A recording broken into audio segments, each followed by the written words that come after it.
Hello, everyone, and welcome to Beginnings, the show that asks, where do creative people come from? My name is Andy. I'm the host of the show and a writer and performer based in Los Angeles, California. How is everyone doing out there? Did you watch Taskmaster Series 20, the finale?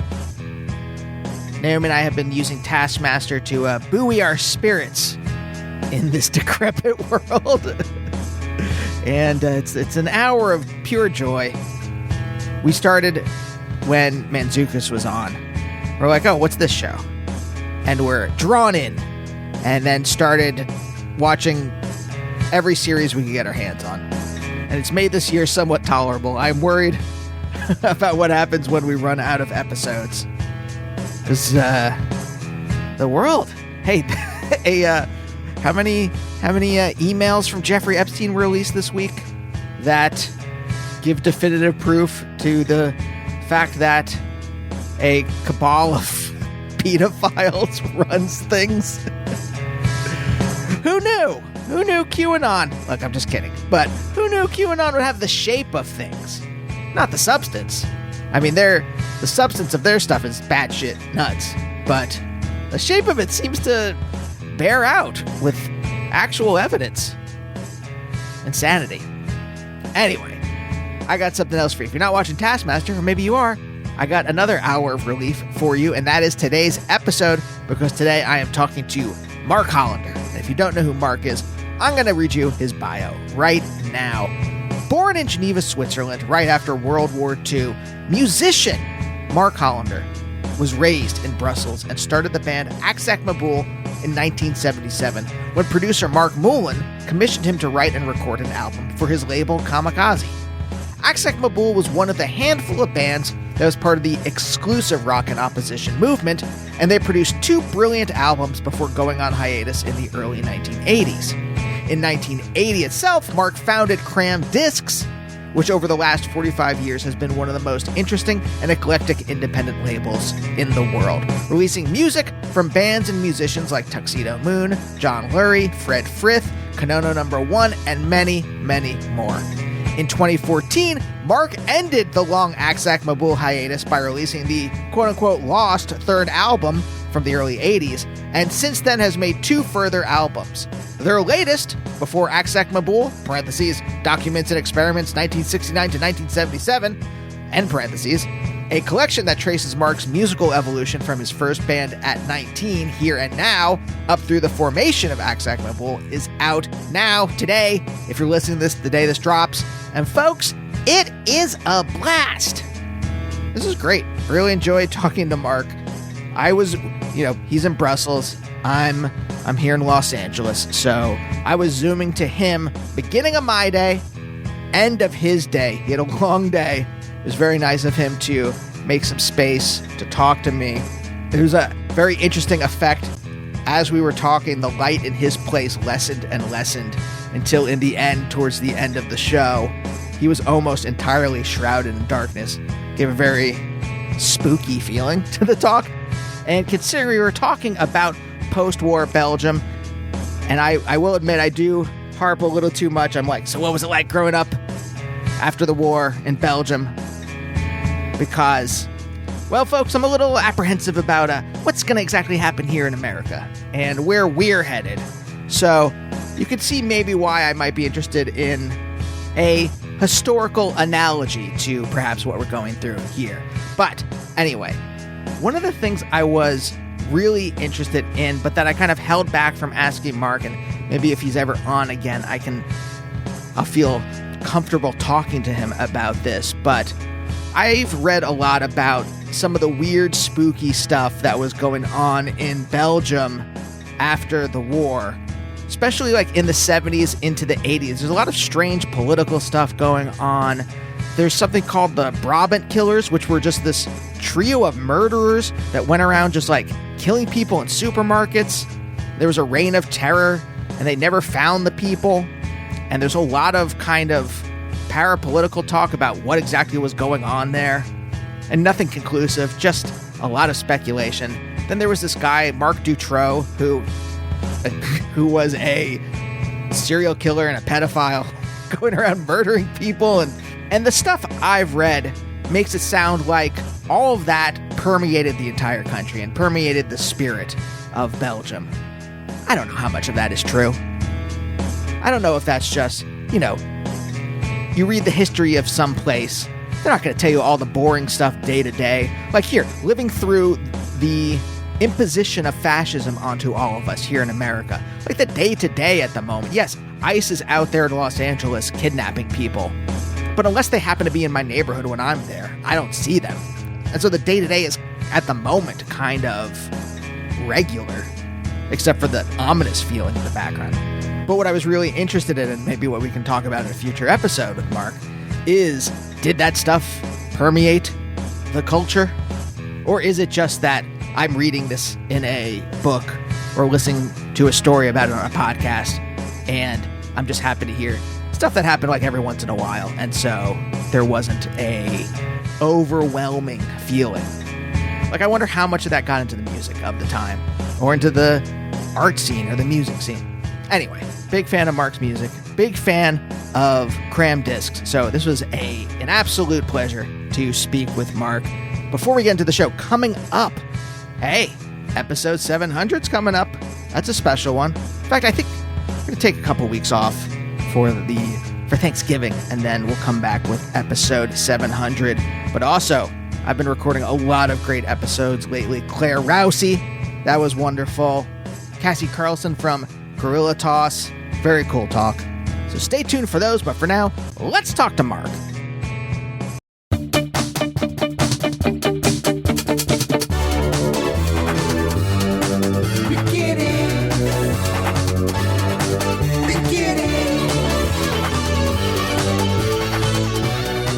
I'm very curious.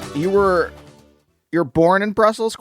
I was born in Geneva, Switzerland, but just because my grandparents used to live there and like that, yeah, nothing. It's just one of the things in people's lives. Like my mother preferred to be with her parents when she gave birth to her first child, kind of thing. But you grew up in Brussels? Yeah, absolutely. Yeah. Because I'm just curious, I don't know a ton about Belgium, and I just know that in the post-war years, maybe things were kind of weird. And I don't know if that's just because when I read about the history of a place, yeah, certain events are cherry-picked as opposed to like what the everyday life is like. And I'm kind of curious, what was everyday life like when you were growing up? Well, the 50s, I was born in 1950, so the 50s were a different period from now. Obviously, how should I describe that? Everything was more, straight in a way. Things were more organized, more drab, more gray, maybe.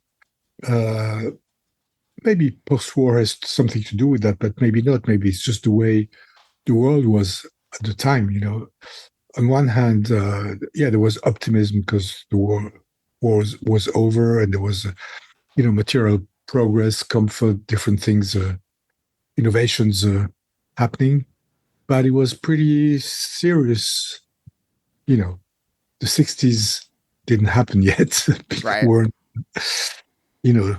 music was quite straightforward and like that, yeah. I guess what I'm trying to get at is like, when someone is born right after some kind of, like, I was born in America after the 70s, after kind of, the way I'm told about history is that Nixon kind of ruined everything for everyone, and that after Watergate, everything felt bad in America, and that that's the story I was told when I was growing up. And it took me a long time to kind of like suss out what the vibe was, to learn like the vibe that I was born into and how that affected me. And I'm kind of like, how was, you're born in 1950, war's over. How is this told to you? Or how do you start to like figure out like what just happened? Because that's a a massive thing. Yeah, I think people wanted to look to the future and not sort of dwell on the war so much. It was like a new era, I wasn't like told tons of things about the war and everything. Anyway, by the time I was like 5 or was 10 after the war, it's not that long, but it seemed like ages ago, really. Like you wouldn't see any traces, like physical traces of the war, and it was a pretty optimistic period, like the late 50s and even more so the 60s. Obviously, people didn't look back so much. A lot of stuff was put under the carpet, as it were, and just resurfaced later. I mean, not only in Belgium, of course, it's like that. Some stuff about that took place during the war in different countries was studied by historians or, put back in public debate years and years later, of course. So, yeah, I don't know. I was certainly affected. I mean, everybody's affected by what happened before but yeah. Yeah. It wasn't an element that was very present in my life, for sure. Does that affect you in terms of, do you grow up wondering about the past, or do you grow up with that same kind of like, I'm just going to look forward and I'm not even thinking about the past? I think so. Yeah. It's more like that. Yeah. Does the same thing happen artistically? Like, do you look back at the art that happened before you were born, or is it just kind of about pushing forward and doing what you wanted to do? It's a different thing. I mean, the art that came before, like in the years before or the centuries before, is there. It's like a body of work that's there, And talking about music, I don't know. My first, I started liking classical music when I was around maybe 10, 12, and at the same time being excited by rock and roll that started happening and the first English pop bands like in the early 60s. And that was all stuff that was going forward, but also looking at the past in a way.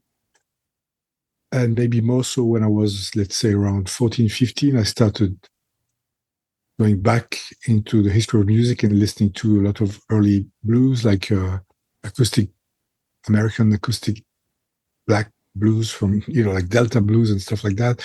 And free jazz, which was happening at the same time. So I sort of took the history of jazz from both sides, the very beginning and what was happening at the time, which was really exciting, like the first, that wave of free jazz that exploded in the mid 60s. It was really exciting. Right.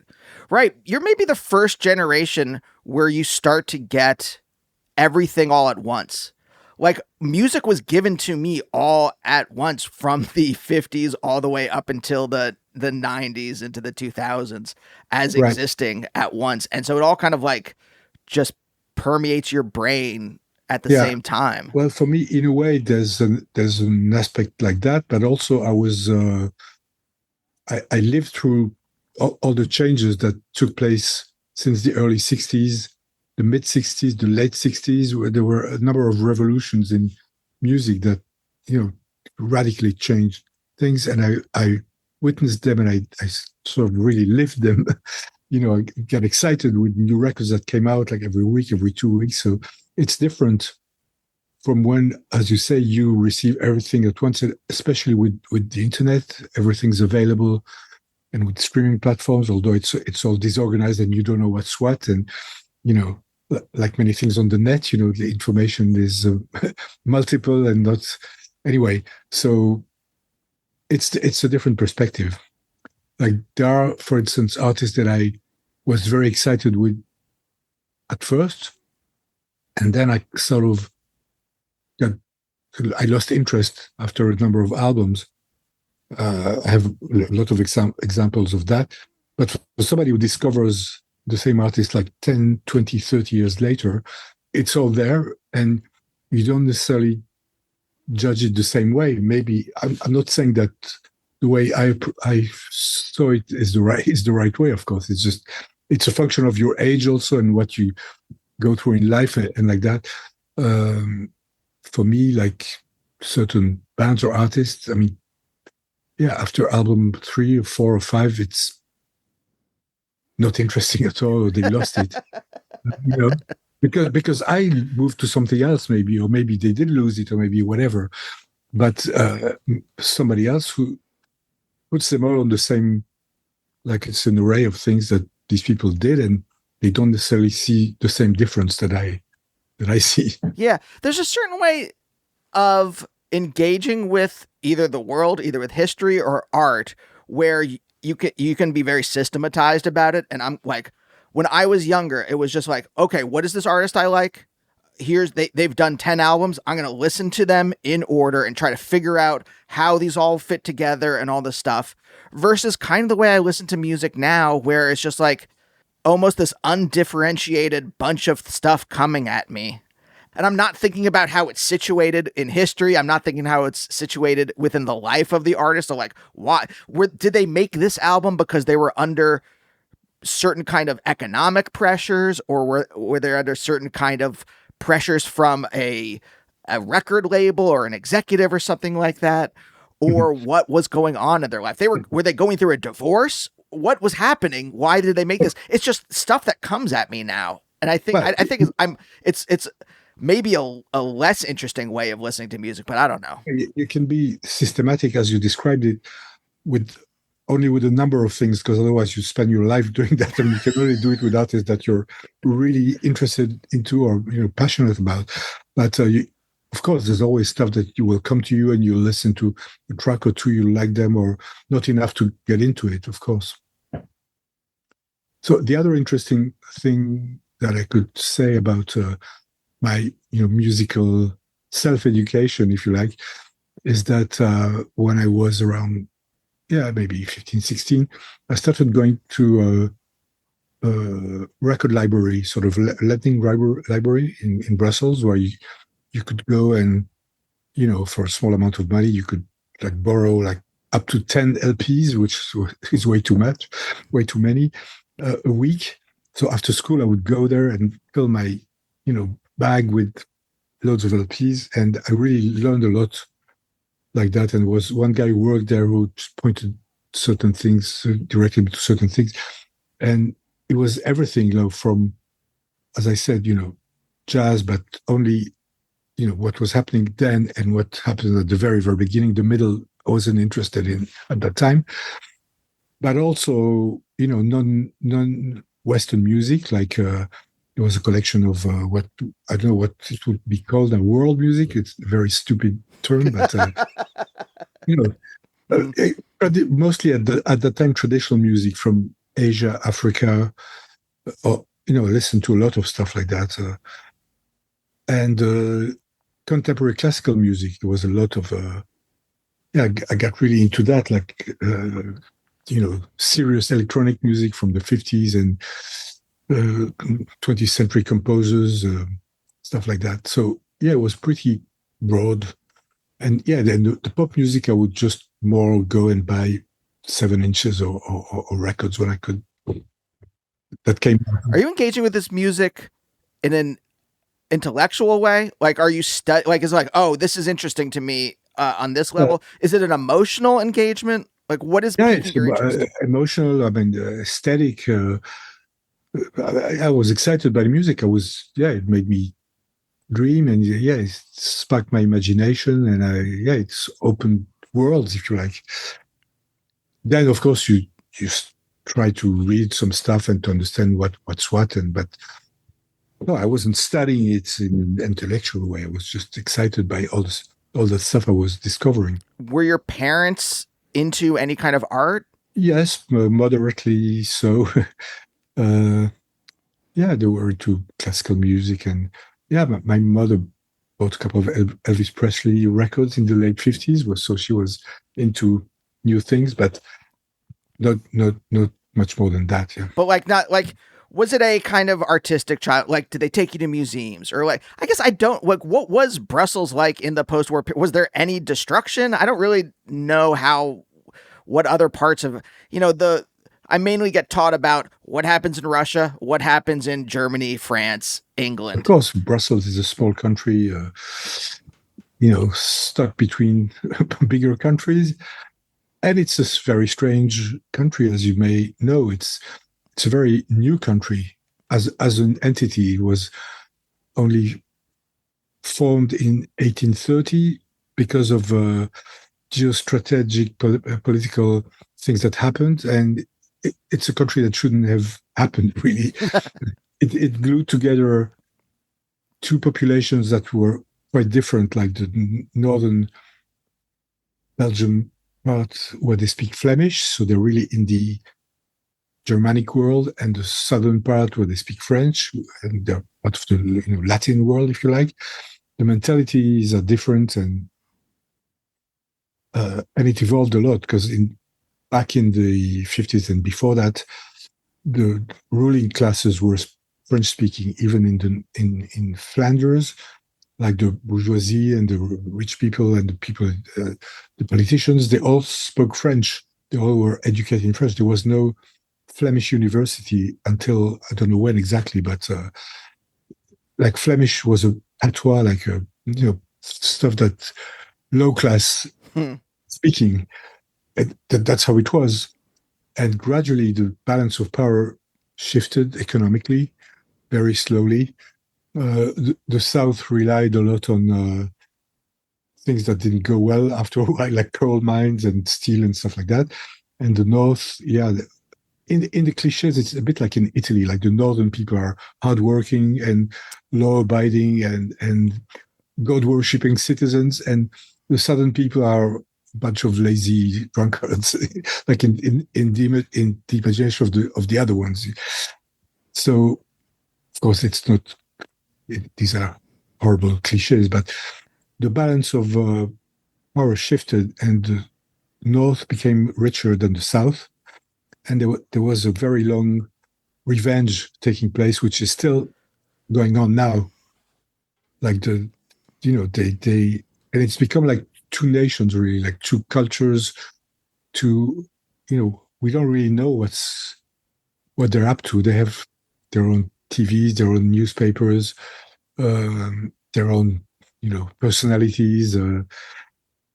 They would like to split, really. I mean, a lot of the Flemish people, there's a strong tendency for at least federalism or even independence or splitting, which is a bit strange in a world where Europe should be stronger and more united and not split in loads of countries with. But why am I saying all that? I don't know. Just to say that Belgium is strange, and Brussels is just on the border of the two.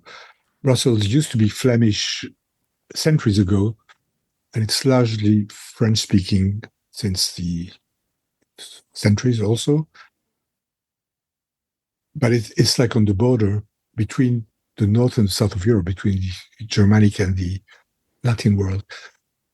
So there is no strong national culture in Belgium, or strong national tradition.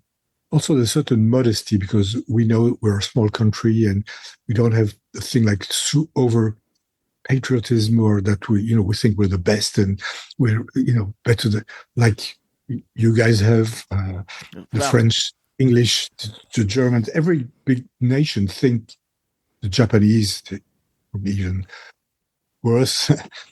So Belgian nationalism is, there is Flemish nationalism now, which is pretty right wing in general. And so when you grow up in a fractured country like that, it's fractured, but it's also open to all the influences from outside, because there isn't enough happening inside. And so you look to, like, on the French speaking part, we read French newspaper, we watch French TV. It's as if we were in France also, but we're also open to what's happening in the UK or in Germany. It's as if we saw the rest of the world with glasses that are less thick than in countries that see everything through deformed lenses with their own national vision. So when you're curious, you can access a lot of other things, and you see them all as being valuable. You don't think that my culture is stronger and the rest is just foreign people. not again, it's a caricature, but you see what I'm saying. No, that sounds like America. That's doesn't sound Yeah, like much of a character. It sounds pretty. Yeah, it feels pretty awful being here right now. yeah. So okay, that's interesting because that seems to get into your head then, right? And there's no kind of you're not judging. Like you're just like it seems like you grew up just accepting things from all different cultures, allowing it into your brain without being like, well, this is from blank. This is from wherever. So I don't Yeah, have to listen to that because whatever. yeah. Yeah. No, of course not. And also, there wasn't. If you're a teenager and you're into music and you want to, let's say, play music or find a style that's your own thing, there wasn't an obvious thing to get into in Belgium at the time because of what I just explained. Like, let's say you're a teenager in Liverpool in the 60s. Of course, you play in a Mersey beat band or whatever. If you're in etc. I can give you loads of examples. There wasn't like a strong movement. There was stuff coming from everywhere, and so I had to forge my own musical world, if you like, by going to the library and listening to loads of stuff and picking what resonated with me and what I really liked. So when I started playing music, that's what I did. I sort of imitated stuff without being really able to do it, and it became my own style, like blending and getting inspired. Was that your identity? Were you the person who like music is my thing, or what was your identity when you were a kid, when you were growing up? First of all, yeah, the word identity is very subject to debate. I don't think you have an identity. I think you have multiple identities, every one of us. Those who think they only have one identity, they're sort of hiding the others, or they want to put one forward, and because it's reassuring to think this is what I am this.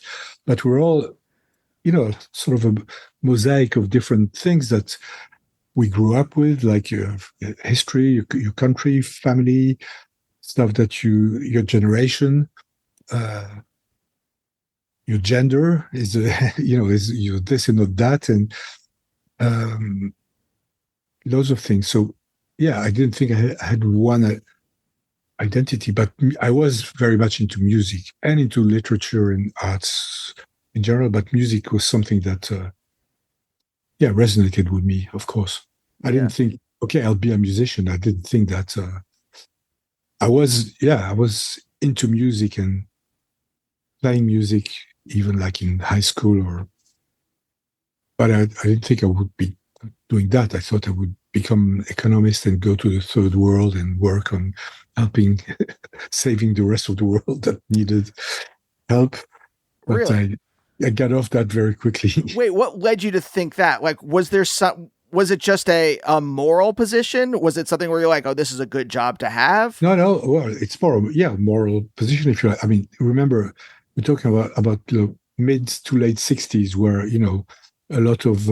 I mean, you could be that age and not be for revolution, not necessarily violent revolution, but just upturning the fighting the order, like the strict moral views that society had before that. It was a period of discovery and liberation on all kinds of viewpoints, but also including the idea that there is more to the world than the West. That also in music, you sort of now it's in a way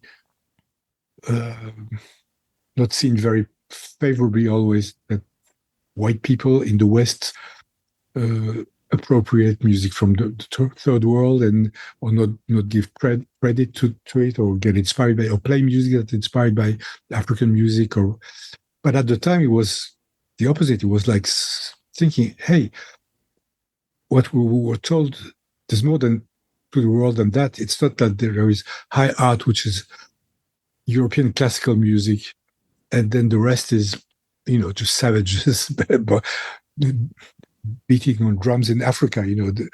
We're discovering that there were other cultures that were old, and even if they weren't as technologically powerful and as destructive as ours, uh, they were totally respectable. They were like you know, philosophies, art, thinking.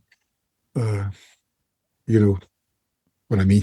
So from that viewpoint, yeah, it was interesting to also discover what colonialism had been, because it was, the first decolonization took place just before that. Like in 1960s, a lot of African countries became independent or were given independence.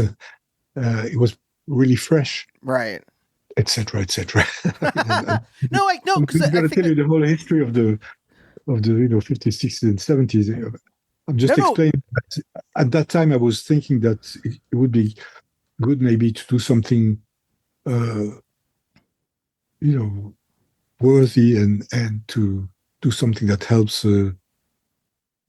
people that need help.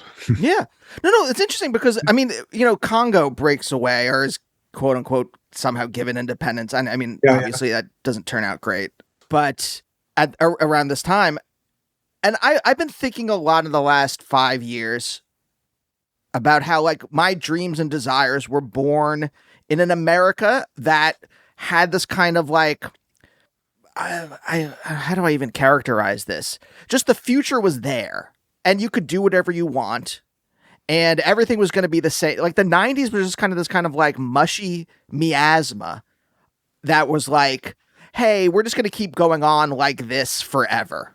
yeah.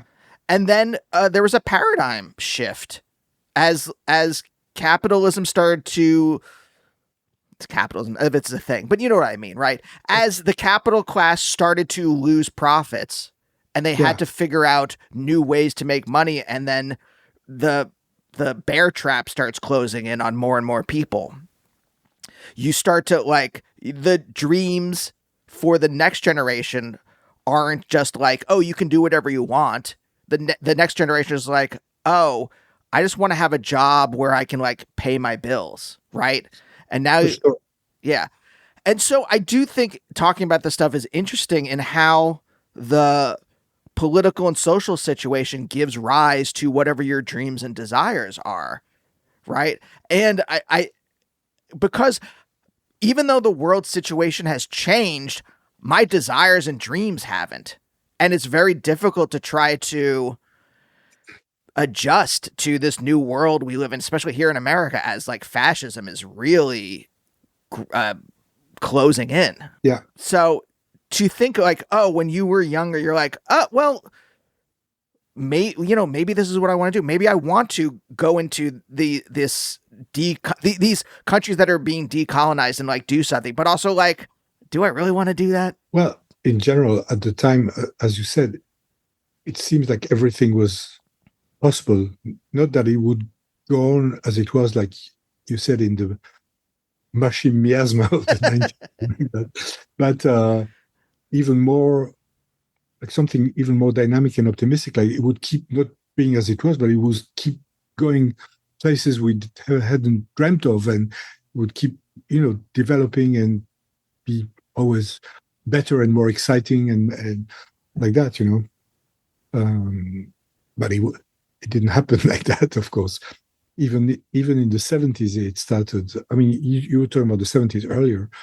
Not so much Nixon. I don't know why it's such a turning point for people who told you that, but maybe it is. Maybe, but yeah, also the whole movement, the whole counterculture, if you like, of the 60s, both in the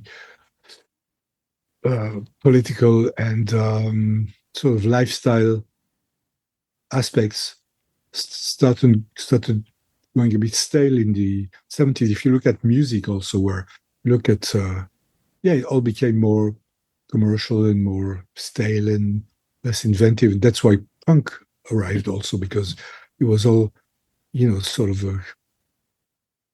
ossified, um, and it's funny that the whole mentality, you started having like hippies, which were not,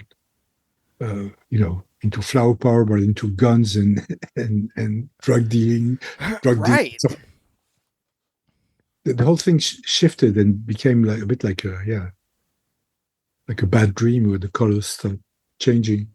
And then punk arrived, which is in a way is the continuation of what was there before. I mean, they were saying that, yeah, it's a radical break from, the 60s, but it wasn't. It was same kind of attitude, but with a different coloring. I mean, musically also, it was radical, but yeah, some stuff continued. I mean, from one period to the next one, but sort of rejuvenated and Yeah. refreshed. And I found that exciting. I mean, as somebody who was into music, I found not punk per se, but like what's now called post-punk, which isn't punk, but stuff that was happening in the UK with also this sort of aesthetic of more DIY, not only production but also music playing. You could be a musician with less technical proficiency, and you could mix things with different influences, like the whole influence of reggae and dub in English music of the late 70s was really exciting, and other elements like minimalism and stuff like that. Yeah, it was a really creative period as well, like late 70s, very early 80s. And then again, it became stale and more commercial and like that. It's interesting. As you were talking, I was thinking about how the war creates a disruption. I was thinking about when I was a kid and how there are just a certain kind of like, you can even tell the history of music in America, right? Or in Western music as like a series of reactions to like the past. Like when you were talking about punk, oh, it's a reaction in some way to what's going on, right? It's a reaction. And I wonder, it made me think of, this is a parenthetical, I've talked to musicians on the show who have started making music in the wake of the end of a dictatorship, whether that's in Portugal or South America somewhere. And one of the unifying themes after a dictatorship is over is that it's almost like a clean slate, right? They have nothing that they're necessarily reacting to because they came out of a period that was so repressive that there was no scene really. And I'm wondering if like some of the openness that you were introduced to when you were younger was after the war, there was necessarily no scene. And maybe I'm just saying that. Maybe there's no like, maybe that's not factual, but like that you're reacting to instead, like you said, you started listening to classical music, that you're reaching back as opposed to whatever was going on in Belgium or whatever was going on in Europe in the 30s before the Nazis started ramping up their rampage. Mm-hmm. Yeah, I don't know. Some of this has to do with the specific situation of Belgium as I described it. Yeah. Like, if you look at, I don't know, other countries, there was a music scene. Here, there wasn't really a strong music scene. It was open to stuff coming from abroad because like that, I see that you like the idea of a disruption caused by the war and the clean slate. These are just hypotheses. I'm throwing them out there. If I'm totally wrong, feel free to be like, you're not on the right track, Andy. Yeah, I don't know. It was in a way, it was a clean slate, not only in music or culture, but people wanted to put that behind them. Probably in countries which were more affected by war. I don't know in America how the 50s were also like a new period, new world, totally optimistic with loads of technical innovations that were in a way brought by the war because of the industry, the military industry studying, developing all kinds of things that then had, civilian applications. But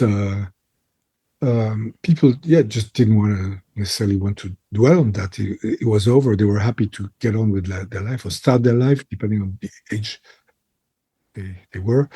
And like that, it was a period of optimism because the war had gone. And, it was also a period of economic growth.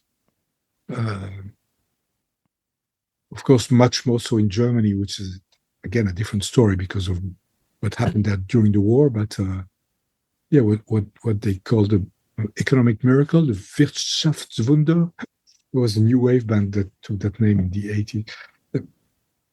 You know, they only looked to the future and they buried all the stuff. You know, they didn't want to talk too much about what happened. And Wonder why. yeah. But I think in all European countries, I mean, of course, Germany had a lot more to answer for. I mean, a larger share of the population were involved, even if they were dragged into it. But let's say in France or Belgium or Italy, the whole period of a collaboration with the occupiers was sort of neglected. I mean, people like in France, everybody was in the resistance, you know, but it took a lot of historians to work on that, including, an American historian, Robert Paxton, I think is his name, who did the first really serious, work as a historian of the regime that collaborated, like the Vichy regime.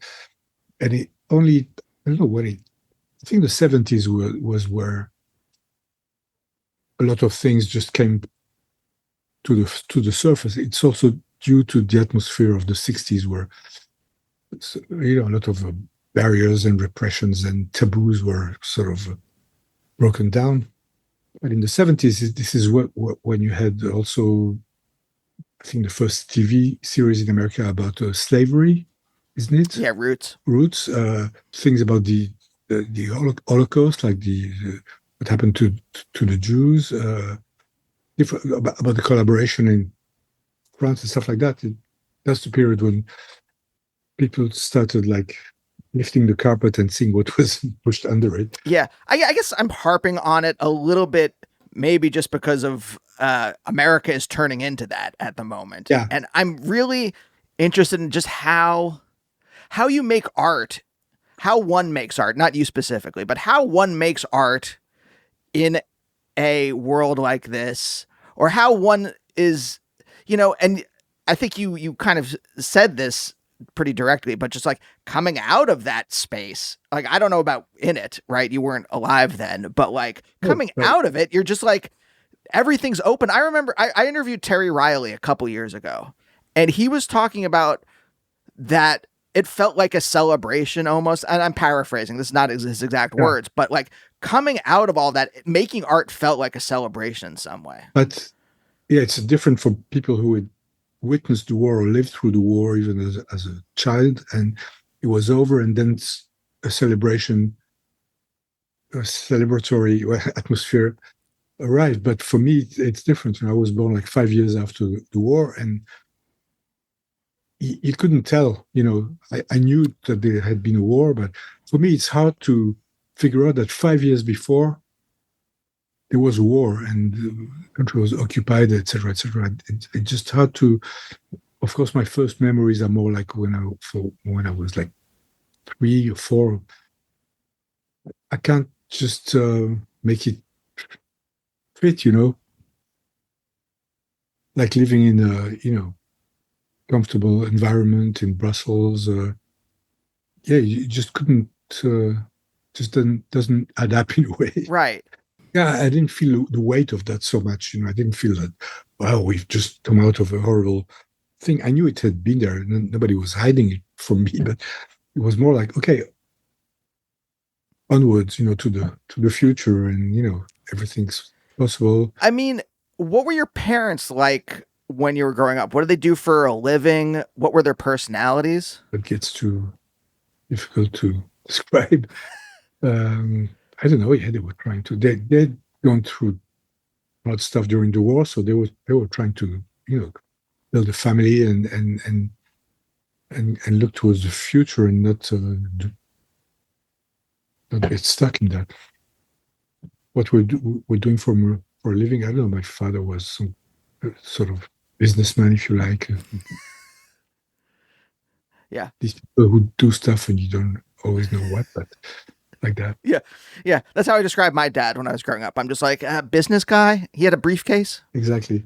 Did they have specific wants and desires for you? I guess that's also what I'm trying to get Yeah. at. Do they want something for you in life? Well, yeah, they wanted me to have a great life, of course, and they want for them, having lived through more difficult periods, they thought that having a good job was important, making a living, making money, living comfortably.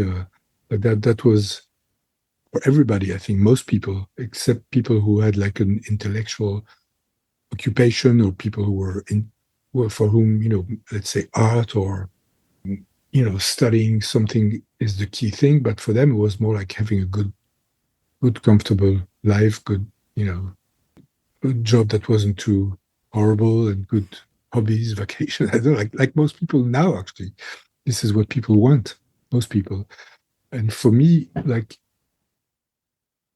when I was around 15, I sort of broke away from that. I started because I was seeing all the stuff that was happening. I was influenced by all that. I was like reading, all kinds of books by all kinds of strange people, including stuff from then and from before. And I was more excited by, sort of intellectual life, artistic life. And yeah, was reading, I don't know, like Beat Generation poets and stuff like that, not exactly people who tell you, go get a job and get a wife and kids and a house and like that. So I was, yeah, in conflict with them in a way, but in a gentle way. It was never became tough because they were supportive all the way through. So, I was 18 in 68. This is when all the, student revolts took place in France first and a little bit in Belgium as well. Everything like sexual revolution, clothes changed, the hair became longer. The parents would not approve of that. They thought, for them it was like horrible.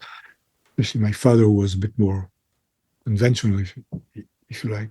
But they accepted it. They didn't like throw me out, or they didn't have massive fights with me. They had to accept it because they loved me and supported me. Was it difficult for you to shake off their wants and desires, though? Or because you said it was like they supported you, but that moment where you're like, where you realize, oh, I don't want what they want. Yeah. It was difficult for me. For me, it was gradual, and it was inevitable. I mean, it was obvious.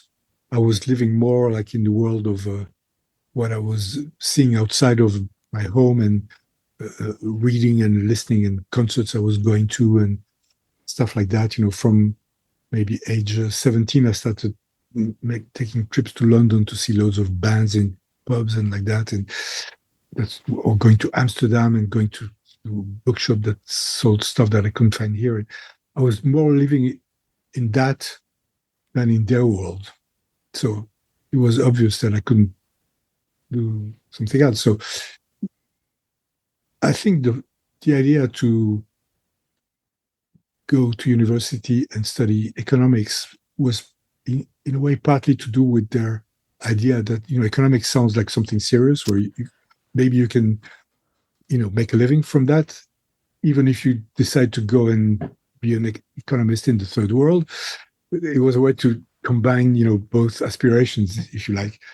But after 3 months, like I dropped out of that because I couldn't stand it. Like I didn't like studying that, and I changed to philosophy, which is a totally different thing, because I was into music also more and more, and I thought if I study something, well, philosophy was more interesting for me, although it doesn't give you a job, but it gives you maybe a worldview or variety of worldviews.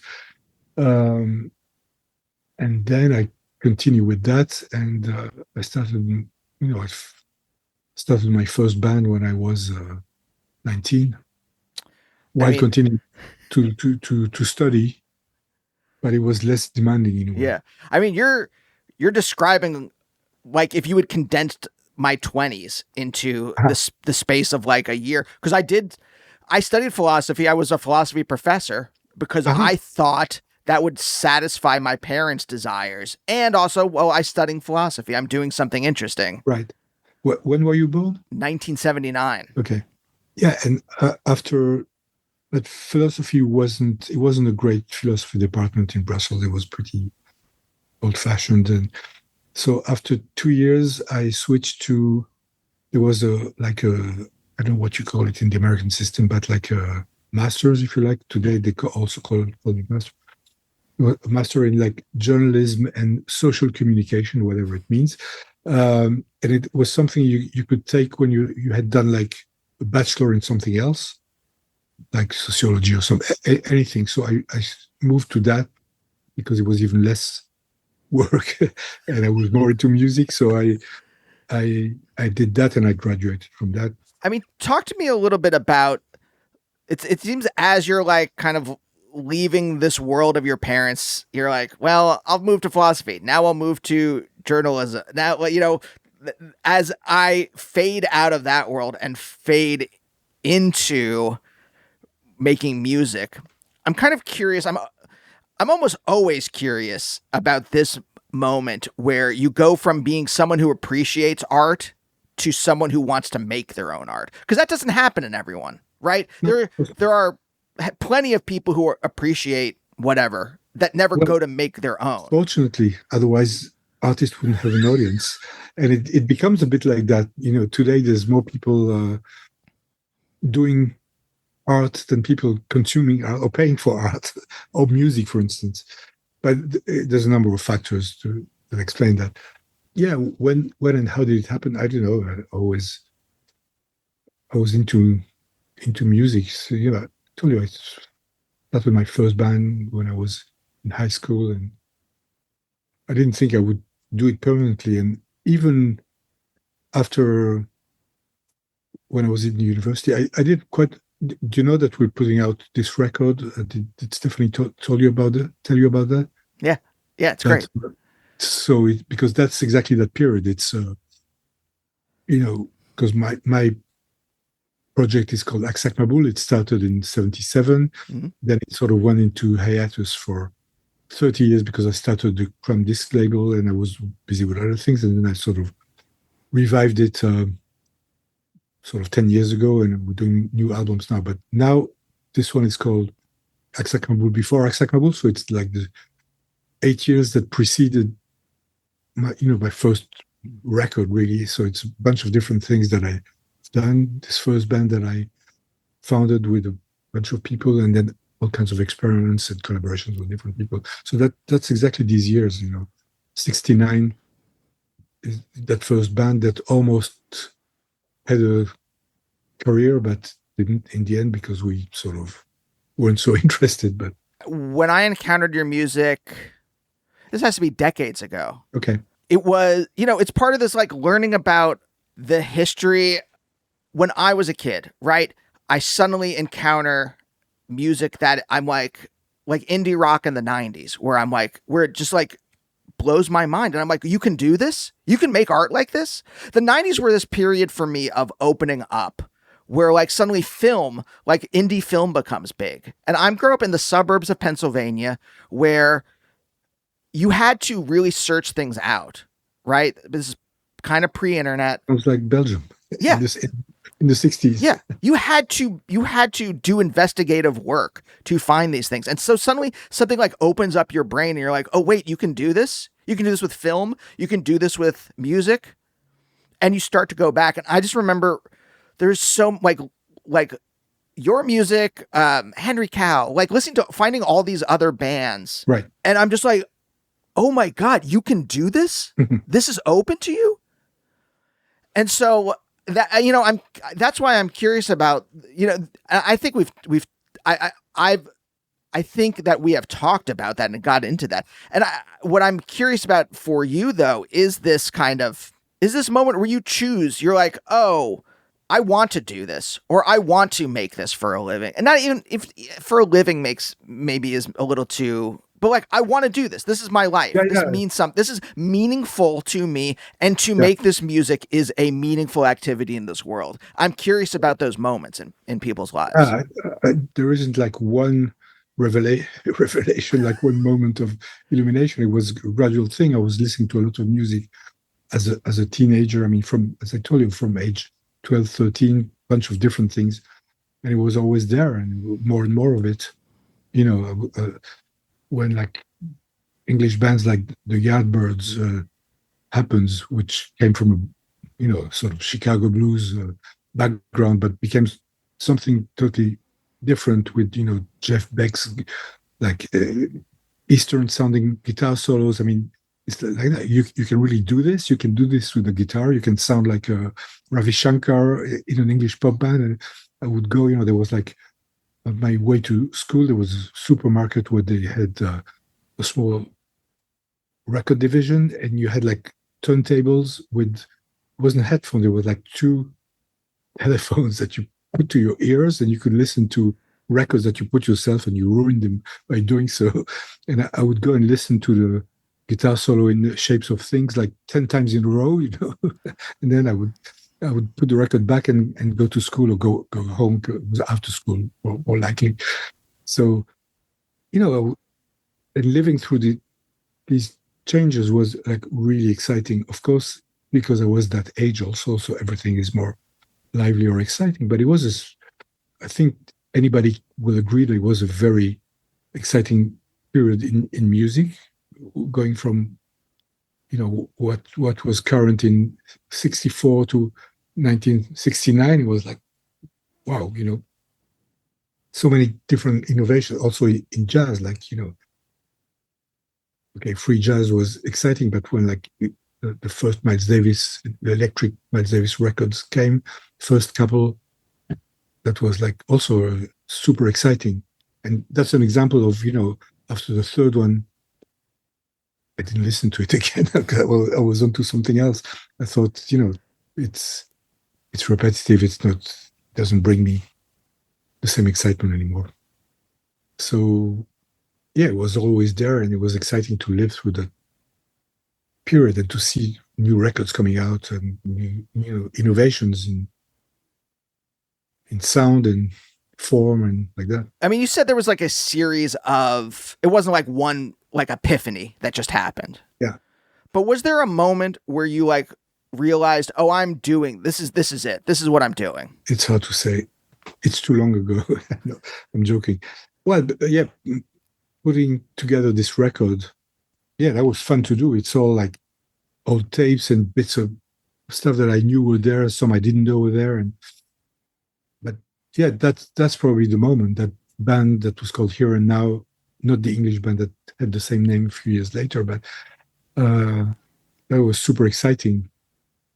And I thought, yeah, this is something I really want to do. And it took a while because of different things, but I was really into it. Not enough to pursue it completely seriously, because I don't know if you read the bio or the liner notes, but we very quickly, like 1 month after our first show, we got signed to a French label that was super promising. Big records, BYG, that at the same time recorded Art of Soul of Chicago, Archie Shepp, Braxton, who all came to Paris. And it was like, yeah, it could have been something. We could have been a great start, but one of the two bosses didn't like us, so they didn't pursue it. And in the end, got into other things and more into listening to more and more music and trying to play more in more different styles and traveling and stuff like that. And then I got more seriously into it when I was 25. But I was like hired to play keyboards in a band and toured with them around Europe and started, writing my own stuff. Yeah. So it took a little bit. Do you think, I don't know if you can answer this, but I'll ask it anyway. We're right at the end, and this is something I'm still kind of interested in. Do you think, okay, so you if let's say this executive would have liked you, right? Yeah. Do you think that would have been a happy life? I think so. I live in Los Angeles. I work in television, and I'm constantly bumping up against what does an executive want versus what do I want? Yeah. And when we can get on the same page sometimes, or when I can like swallow what I want because I have to make a living, then it's okay. It's fine. But it's never exactly what I want.